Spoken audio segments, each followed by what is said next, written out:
Hi, to use Now Bar on Samsung Galaxy S25, just go in your phone settings. From here, find lock screen and AOZ and tap on Now Bar.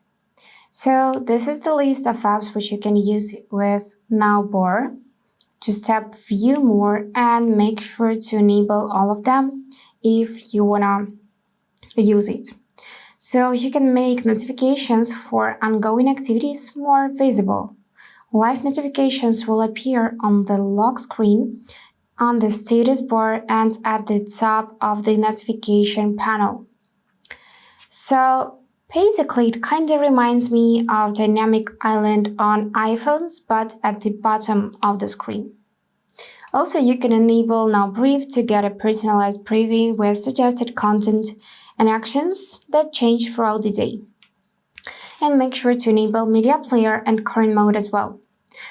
So let me show you how it works. For example, let's just run a timer for about 7 minutes. Start it. And now we can just lock the phone and this timer appears on the bottom of the display. You can tap it and you'll see it more detailed. You can pause it, you can delete it. Also, you can simply tap on your lock screen to close the tab. And you can press and hold it, dismiss, and go in Now Bar settings if you want to. If you choose to open two apps, so for example with timer, I'm gonna enable, voice recorder app. So let's tap to start recording, lock the screen, and now you can easily switch between those apps by swiping up like that. So here's the timer, this is morning brief, and this is my voice recordings.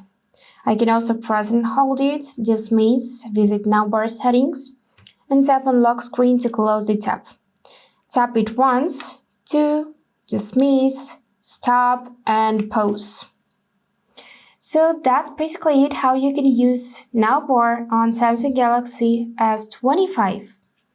If this video was helpful, please subscribe, like, and comment. And I wish you all the best. Bye bye.